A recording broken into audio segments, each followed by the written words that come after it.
This story is most unusual. It starts with two birds, one is Blue Jay Jane, and the other is Robin Ruby. Now these birds are like no other birds, they are seed farmers, and they have a problem. What kind of seeds should we plant this season, Ruby? Asked Jane. Let's do sunflowers this year. But what about those nasty crow brothers Crip and Crop? Surely they will try to steal their favorite seeds from us. Jane was right that the Crow brothers would come, but Ruby was determined to grow sunflower seeds that year. Then how about we plant them, and if the Crow brothers do come, we'll ask for help from White Owl Jack. Ruby said stubbornly. White Owl Jack was the strongest, smartest and most powerful owl there was, but he lived on top of the cold mountain where not many went. If you happen to make it to his tree, then he will help you, but there are many challenges on the way. Okay, fine, but instead let's get his help first so they don't come at all. It's a deal. Ruby decided. They packed their things for the long and hard trip to come. Later that evening they got all the sunflower seeds planted, and got Jane's sisters to watch over and water the seeds every day that they were gone. The next morning they embarked on their journey. They started by flying up about a third of the tall mountain, so they could cover as much ground as possible the first day. When they were both exhausted from flapping their wings, they started walking. They walked for a few more minutes before they heard a growl. They looked around, and there hidden in the brush was something with two glowing green eyes. Frost snake. Watch out for its tail, it's lightning fast. Both Jane and Ruby burst into the air, but the snake was fast. It flew into action, its fangs inches away from Ruby when smash. A walnut hit the snake so hard it was momentarily stunned. Take that, you awful beast. An icy squirrel was the one who threw the walnut, and was now wrestling with the snake. He dodged and punched. At one point he rode the snake, and made it run into a tree. After that the snake hissed as if to say, that was my dinners, and slithered away. The thank you. Jane managed. Don't mention it, those snakes never play fair, so I won't play fair either. He spat in the direction the snake had gone. By the way, my name is Lou. I protect the non-natives on the mountain. By the way, why are two unprepared birds traveling on the mountain anyway? We are going to Winter Owl Jack to ask for help, expressed Ruby. Yeah, we need him to help protect our farm from the Crow brothers. Say no more. I will accompany you on your journey, but I can take you to the outskirts of his property no more. He does not allow natives on it.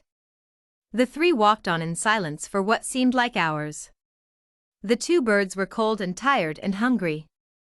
Suddenly Lou stopped, and said, it is time to make camp for the night. I will make a fire and get some food. You two should set up your tent. Silently they set up their tents. Lou came back with a bundle of wood, nuts and berries. In minutes he had a raging fire, and the sweet smell of roasted nuts and cooked berries filled the two birds' beaks. It smelled delicious and they couldn't wait to eat. When dinner was served they ate, famished by their long day. After dinner Jane and Ruby went to bed, but Lou stayed up and kept watch. It wasn't pleasant sleep, but it was just fine to replenish their strength. In the morning they fluttered out of bed so they could help make breakfast. But Lou already had them all ate, and then Lou asked what kind of farm they had. Oh, it's wonderful, it's a seed farm, so we sell seeds. This year we are doing sunflower seeds. Grrrr. What's that noise? Squeaked Jane.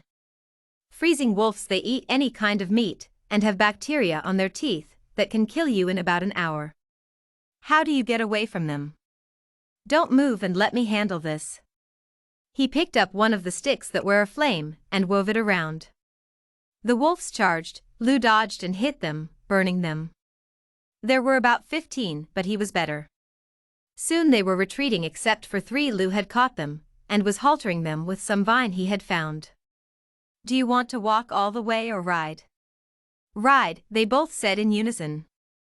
Now that they were tiding they went much faster. They were in the forest of frost giants in no time. Let's go. The wolves can't go in here, so we'll have to walk, but be careful this forest didn't get it because it sounded cool. They all walked in.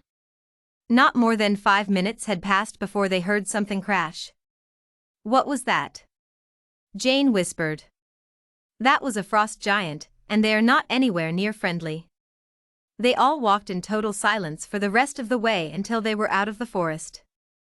They made it to the outskirts of Winter Owl Jack's property, and Lou said, "This is where I must leave you.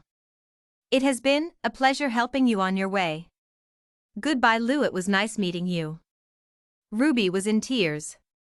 "Yeah, maybe we could see you later," Jane said, barely holding tears of her own back. They walked past the wood gate that marked Jack's property, and there on the other side of a frozen lake they could see the huge dark oak tree that was his house. They both took a deep breath and started walking about halfway across the lake. They heard Lou say something but they couldn't understand it, so they kept walking. Suddenly the ice started to crack.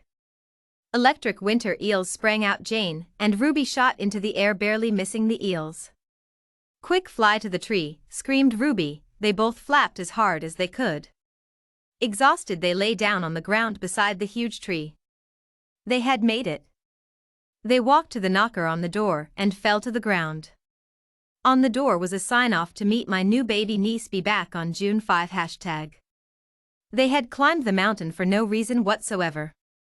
They flew over the lake very slowly. When they made it back to the property line, Lou had a fire going. "What happened? I saw you fly the rest of the way. I saw you knock, but you did not go in." "He's gone till summer." Jane burst out in tears. "We can't grow our sunflowers." "Why not? I think my friends could help also." Jane stopped crying. Why hadn't she thought of that? "Of course. That would be wonderful. Oh, will you?" "Of course I will, but the others might want some seeds when they're done growing." "Sure, we'll give them some. Let's get back quickly so we can take care of the sunflowers." Now filled with energy, the two birds were on their feet and ready to go.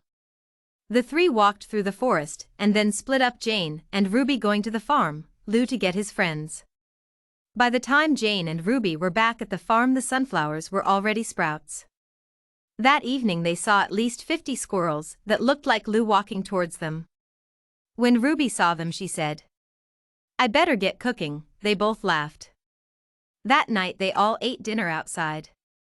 Lou, they found out, was the leader of the squirrels, and told them that each squirrel required 15 seeds at the end of the harvest. Ruby and Jane agreed. In 1 month's time the seeds were ready. The Crow brothers hadn't bothered them at all. Jane and Ruby thanked all the squirrels and gave them each a bag of 16 seeds. Lou promised to come and visit and said if they ever planted sunflowers again to call for him.